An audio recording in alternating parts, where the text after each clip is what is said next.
Howdy Bobcats, welcome back to another episode of The Sage. I'm Leah Ertel, your entertainment editor. And I'm Juliette, your sports editor. We have a packed show for you today with a WASC feature. A feature on Chamber Orchestra senior Veena Durazio.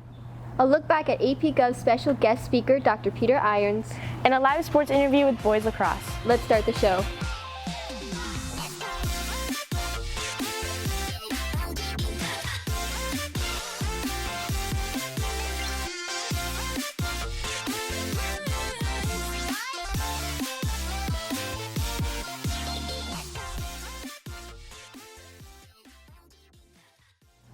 Hey Leah, what makes Sage Creek legit? Well, every 4 years, our school goes through accreditation procedures to keep our diplomas earned at the end of our high school years credible. Here's Austin Ju, Cepek, and Nadia Razzaq to tell us more about it. The Western Association of Schools and Colleges, or WASC for short, will be visiting Sage Creek from March 20th to 22nd. But what is WASC and why is it so important? WASC is simply described as an organization that accredits our public schools. It involves a self-evaluation of our program and a visit to our school. It's this governing body, this organization that kind of oversees the different schools in California and other states as well, and they provide accreditation to those schools. That means that your school is getting kind of validated, that what they're doing is meeting appropriate standards, state standards, WASC standards, that sort of thing. It's going to look like a business as usual. It's just a normal school day. We're going to be going through teaching. Our teachers are going to be teaching like they normally do, students learning as they normally do.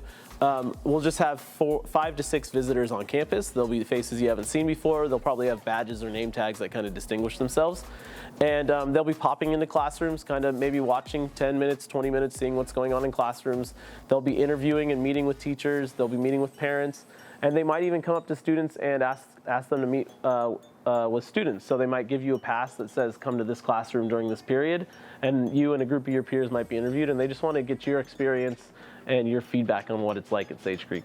WASC is important to Sage Creek because it gives reassurance to parents, community members that their students are receiving a high quality education. If we don't have a WASC accreditation when you apply to college, your credits won't mean anything. So now that we know what exactly WASC is, we were able to figure out what to expect. I think our expectations are just kind of business as usual at Sage Creek. We're really proud of all the work that our students are doing and our staff are doing, and so we don't have any special expectations. Be friendly, be your normal selves to these people that are coming on campus, but other than that, no reason to be nervous or overexcited or anything, business as usual. Overall, WASC is not only something helpful to the school, but it's also helpful to you.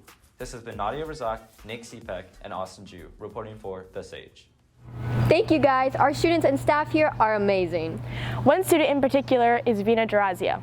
You mean the amazing orchestra student and senior, Veena? Yep, that one. Let's send it over to Nadia and Jacob to learn more about Veena. 1, 2, ready, go. Senior Veena Durazio is Chamber Orchestra's concertmaster, also playing with the Miracosta Community Symphony and the San Diego Civic Youth Orchestra. Durazio shares her journey as a young violinist. Freshman year, when I came in, I was so scared of playing.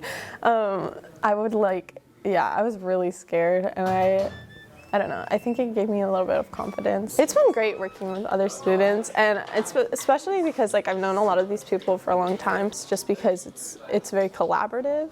I've been playing with Veena since 7th grade when I moved here in our middle school orchestra. I honestly love playing by her side. We've played all throughout the years together, lots of different songs, and probably my favorite was Bohemian Rhapsody last year. Orchestra teacher Juliana Quinones has witnessed Durazio's growth, leaving her hopeful to receive one thing in the future. Some free Philharmonic tickets whenever she joins the Phil. Whatever life throws at her, I hope that music is still a big part of her life. She went from having a kind of a small sound, as most high school students have, to really, really pulling the sound out of her violin, and it's been a really, really great thing to see. My advice for musicians, I feel like this could also apply to people with any hobby or a passion, would probably be to just keep practicing it as if you're as if that's your job. That was a lot better. This has been Nadia Razzaq and Jacob Dougherty reporting for The Sage. Wow, Veena, you're amazing. And talented too. Up next, we have a special feature on truly amazing man who recently visited Miss Fisher's AP Government class. Here's Nick Cepek and Isabella Bernabeo interviewing Dr. Peter Irons. Last week, attorney and political activist Peter Irons visited Sage Creek's AP Gov class to tell his story.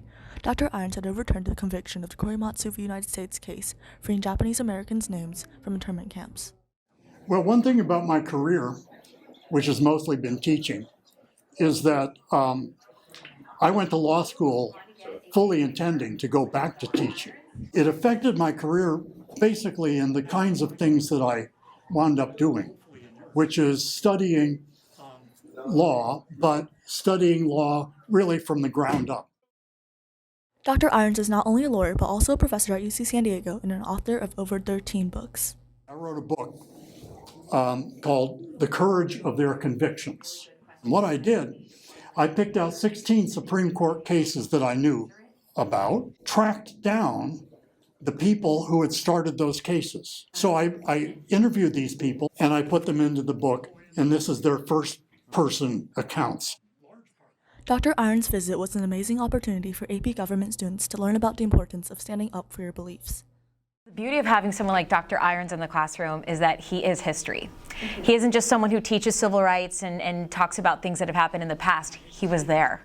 He marched with Dr. King. He was there at the I Have a Dream speech and stood right in front of Dr. King. He marched with John Lewis. He was incarcerated in jail as he fought segregation. So this is someone who has truly experienced all of the history that I talk about in my textbook. Dr. Irons is truly a man who has changed history for the better. This has been Isabella Bernabeo and Helen, handing it back to the anchors. Wow, Dr. Irons has such an amazing story. Definitely. We're so lucky to have spoken with him. Absolutely. And to end our show, we have a live interview with boys lacrosse. Take it away, Georgia and Jacob. Hey Bobbies! Last week our boys lacrosse won 7-2 against Classical Academy and 6-1 against Lincoln. The baseball team won 17-0 against Olympian and tied 5-5 with Fallbrook. On Wednesday, boys lacrosse plays against Classical Academy at home and girls lacrosse plays Murrieta Valley. Thursday, boys tennis plays La Costa Canyon at home while track and field compete against Carlsbad at home. Lastly, on Friday, boys volleyball plays in the Beach City tournament and girls lacrosse plays Fallbrook at home and swim goes against Carlsbad and girls softball plays the Ramona. Good luck, Bobbies. That's all for today, Bobbies. Check out our latest articles published on thesagenews.com and on Instagram and Twitter, published under @TheSagePublication. This has been Leah Ertel and Juliette reporting for The Sage.